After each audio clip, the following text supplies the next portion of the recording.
तुमने कभी खुशी को और सुख को, कभी दुःख को, इन सब को कभी फिजिक्स में पढ़ के देखा है क्या? नहीं देखा। क्यों नहीं पढ़ के देखा? इसका बहुत बड़ा कारण ये है क्योंकि तुम इन चीजों को माप नहीं सकते हो। यानी इसका मतलब है कि फिजिक्स में हम केवल उन्हीं भौतिक राशियों का अध्ययन कर सकते हैं जिनको हम क्या कर सकते हैं, माप सकते हैं। हाँ या ना? हाँ। यानी अगर कोई आपसे पूछे बताओ जरा कि भौतिक राशि होती क्या है, ठीक है ना, देखो ध्यान से यहाँ पे, अगर कोई आपसे पूछे, कोई अगर आपसे पूछे कि भौतिक राशि होती क्या है तो आप क्या जवाब दोगे? ठीक है ना? उसमें मेरा इमेज दिख रहा है, उनको रियल दिख रहा है। ठीक है, अगर कोई आपसे पूछे भौतिक राशि क्या होती है तो आप बोलोगे वो सभी राशि, वो सभी राशि, वो सभी राशि जिन्हें हम माप सकते हैं, जिन्हें हम माप सकते हैं उन्हें हम क्या बोलते हैं, भौतिक राशि। फॉर एग्जाम्पल अगर मैं आपसे बोलूं, बल के बारे में पढ़ा है आपने? बल आपने पढ़ा होगा, ठीक है ना? जैसे अगर हम आपको बोलते हैं दूरी, दूरी आप माप सकते हो। एक तो आपको स्केल पकड़ा दी जाएगी, स्केल के माध्यम से वैसे माइक जैसे अगर अपन डाउट पूछ ले तो बंद भी कर सकते हैं, जब डाउट फिर आए फिर से चालू कर सकते हैं, तो क्लास डिस्टर्ब भी नहीं होगी आपको ही, वरना मेरी आवाज फंस फंस के आएगी। तो देखो मैं आपसे विजय ये पूछूं, भौतिक राशि वो सभी राशि होती है जिन्हें आप माप सकते हैं, जैसे कि बल, बल को भी नापा जा सकता है, दूरी को भी आप नाप सकते हो, गति को भी आप नाप सकते हो। इसीलिए इन सभी राशियों को आप किसके अंदर पढ़ते हो, फिजिक्स के अंदर पढ़ते हो, भौतिक विज्ञान के अंदर पढ़ते हो। बात समझ में आई कि नहीं आई? तो भौतिक राशि क्या हुई, वो सभी राशि जिनको हम माप सकते हैं। और याद रखना विजय, ये जो हम एग्जाम देने की कोशिश करते हैं नीट जेई जैसे, तो इनमें जो भौतिक राशि वाला जो चैप्टर आता है, इस चैप्टर का बहुत ज्यादा इंपॉर्टेंस है। क्यों? क्योंकि इससे निकलने वाला एक विमी सूत्र आता है, जो विमी सूत्र हर भौतिक राशि का पाया जाता है। बल का विमी सूत्र अलग होता है, दूरी का विमी सूत्र अलग होता है, गति का विमी सूत्र अलग होता है, और हर पेपर में विमी सूत्र निकालने के लिए आता है। इसलिए इस चैप्टर का हमारे लाइफ में बहुत ज्यादा इंपॉर्टेंस हो जाता है। साथ ही साथ अगर हम लोगों को कोई चीज नहीं मालूम है, तब भी हमारे जैसे अगर एक प्रश्न होता है उसमें 4 ऑप्शन दिए होते हैं, तो उन 4 ऑप्शन में 2 ऑप्शन तो मिनिमम जिसको विमी सूत्र आता है वो हट ही जाते हैं, तो बचे हुए 2 ऑप्शन से तो आप आसानी से तुक्का मार सकते हैं। तो ये हमारे क्या होता है, परसेंटेज ऑफ एरर को भी घटाता है जब हमसे पेपर में एग्जाम ना बन रहा हो। समझ में आया कि नहीं आया?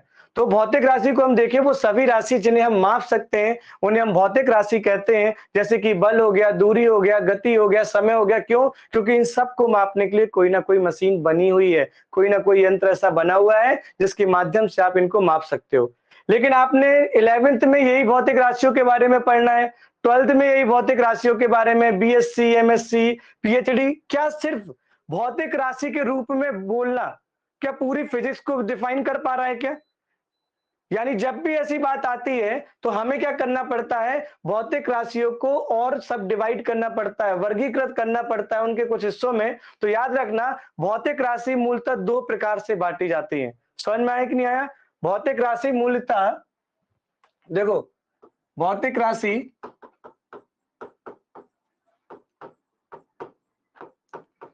दो प्रकार से विभाजित की जाती है, 2 प्रकार से विभाजित की जाती है। अच्छा एक बात सुनो जल्द आप ना, जैसे अगर आपने किसी को दोस्त बनाया, ठीक है ना, जब आप किसी को दोस्त बनाते हो तब हमें उसकी नेचर के बारे में पता होता है क्या? अगर हमें नेचर का पता होता तो हम कभी दोस्त ही नहीं बनाते। ठीक इसी प्रकार से फिजिक्स में जब हम किसी राशियों को बांटते हैं तो 2 प्रकार से बांटते हैं, पहला उसकी उत्पत्ति के आधार पर और दूसरा उसके व्यवहार के आधार पर। समझ में आया कि नहीं आया? तो भौतिक राशि का जो सबसे पहला है, उत्पत्ति के आधार पर, पहला आपको बांटना है उत्पत्ति के आधार पर, और दूसरा होता है आपका दिशा के आधार पर। समझ में आया कि नहीं आया? वो कहां से आई हैं, सबसे पहले हम ये पता करेंगे और बाद में हमें पता करना है कि उनका डायरेक्शन, दिशा किस प्रकार की है।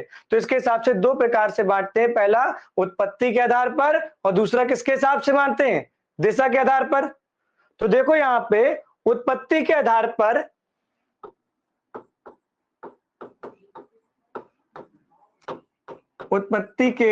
पर ये मूलतः दो प्रकार के होते हैं।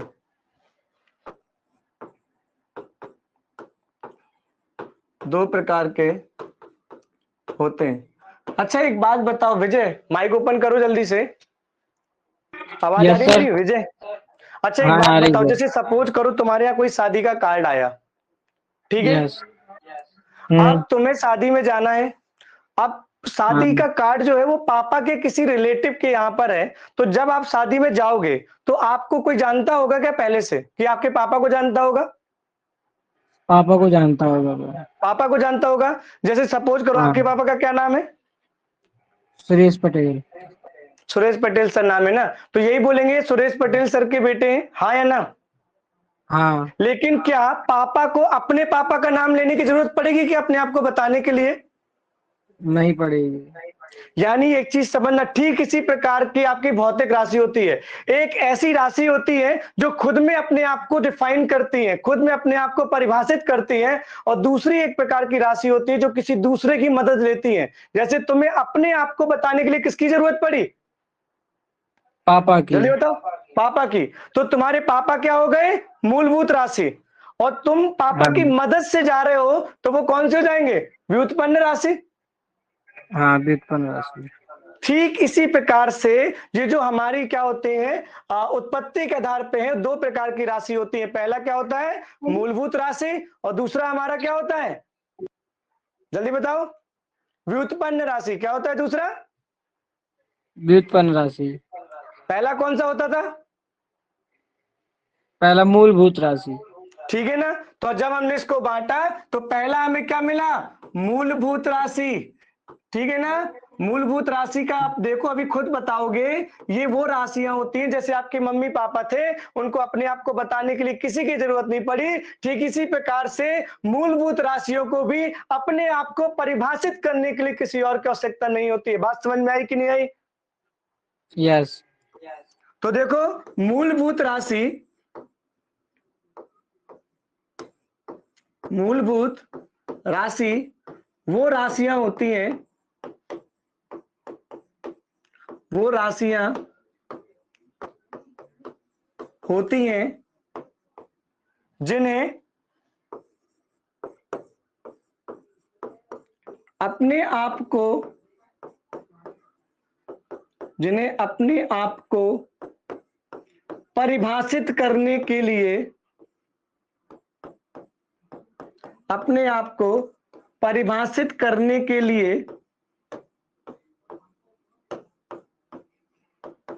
परिभाषित करने के लिए किसी और राशि की आवश्यकता नहीं होती है।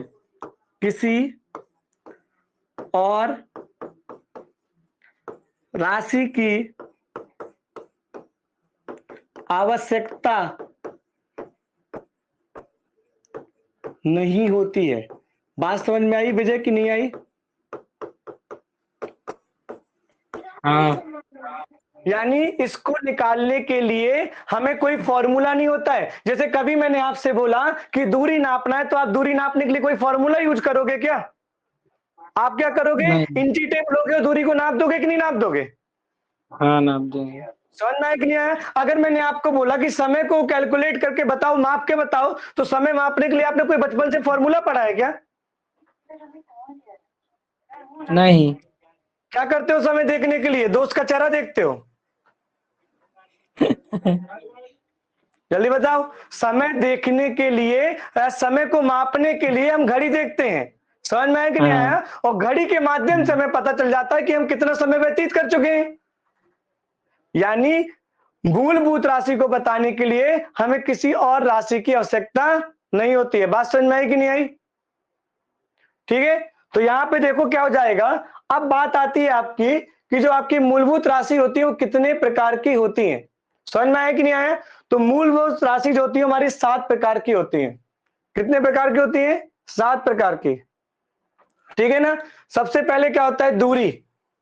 फिर उसके बाद क्या होता है? समय। ठीक है, फिर उसके बाद क्या होता है, द्रव्यमान, ठीक है ना। आई थिंक उसके नेट आ गए विजय, तुम वापस कहाँ चले गए थे? फ्रेंड का मैसेज आ गया था क्या? क्यों विजय, फ्रेंड का नेट मैसेज आ गया खत्म था हो क्या, गया। कहाँ चले गए थे?